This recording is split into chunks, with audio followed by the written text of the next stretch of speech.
The unborrowing. We are living in a story written by lenders.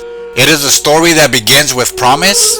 The promise of a home, an education, a car, a lifestyle. It's a story that asks for us just one thing in return: our future. We call this debt. We treat it as a financial transaction, a necessary tool for modern life. But what if we looked deeper? What if we saw it for what it truly is: a cycle, a machine, a system of control that extracts more than just money.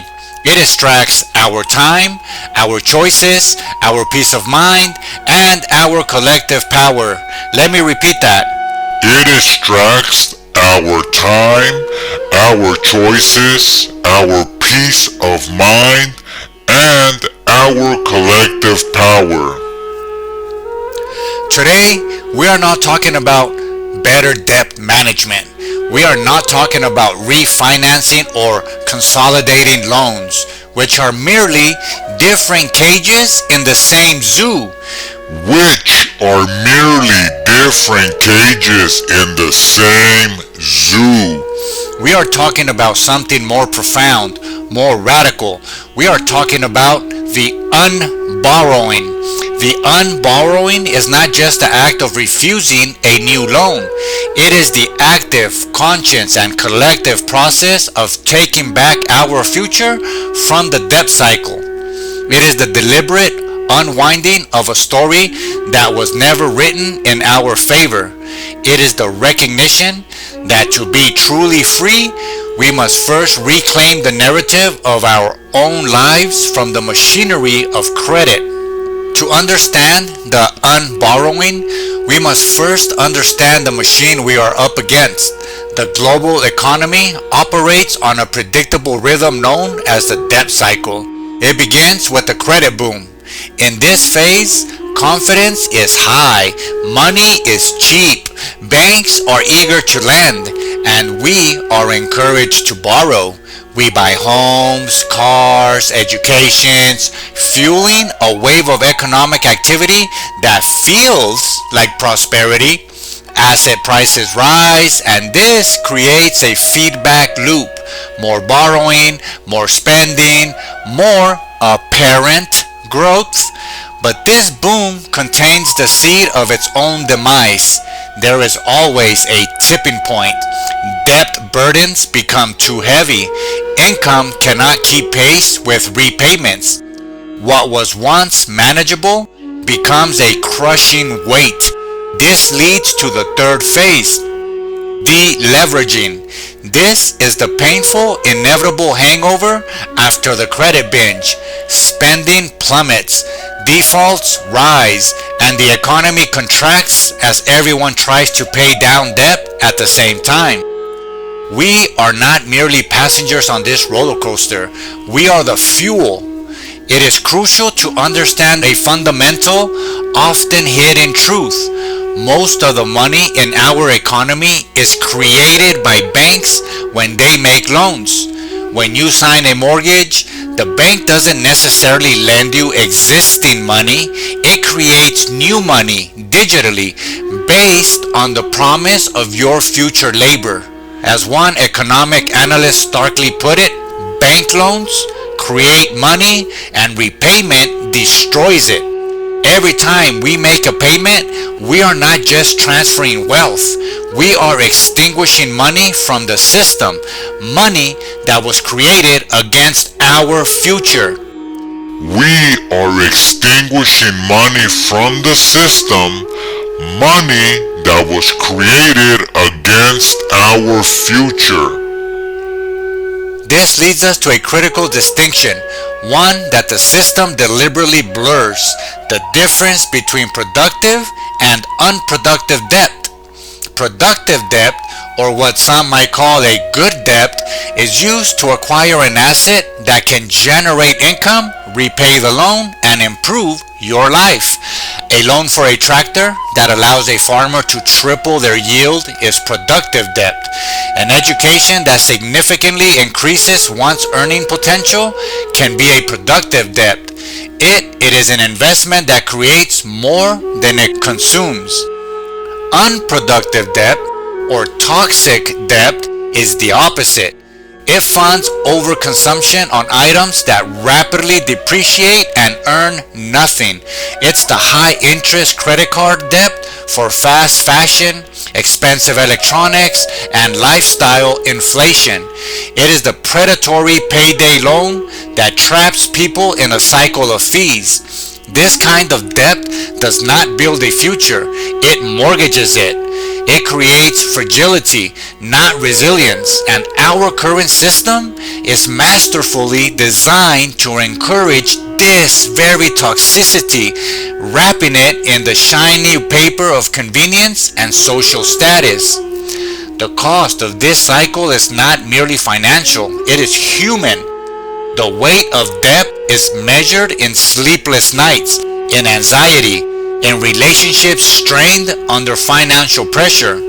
A 2022 scientific study found a direct link.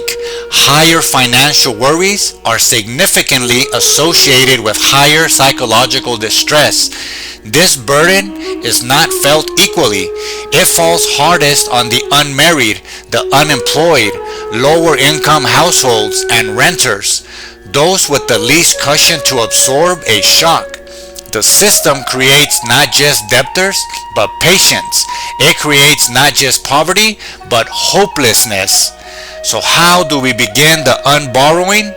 It starts not with a spreadsheet, but with a shift in consciousness. It begins with moving from a mindset of scarcity to a mindset of abundance. A scarcity mindset, fostered by the debt cycle, keeps us focused on what we lack. It makes us competitive, isolated, and fearful. It tells us we must go it alone, that there is never enough. The unborrowing requires us to see the abundance that already exists within our communities. The abundance of skill, of compassion, of resourcefulness, of shared purpose. It is about recognizing that our greatest asset is not our credit score, but our connection to each other. This shift in mindset unlocks practical collective action. The unborrowing is not a solitary journey. It is a community project. It is about building parallel systems that operate on a logic of mutual aid, not predatory extraction. Imagine community wealth building. This is a framework that moves beyond simply managing poverty to actively creating community-owned wealth. It means redirecting the flow of capital back into our own neighborhoods instead of our pension funds being invested in distant, abstract Wall Street instruments. What if they were invested in local, affordable housing, in clean energy projects that power our own towns, in small businesses that hire our neighbors? Imagine the power of anchor institutions. Every community has them.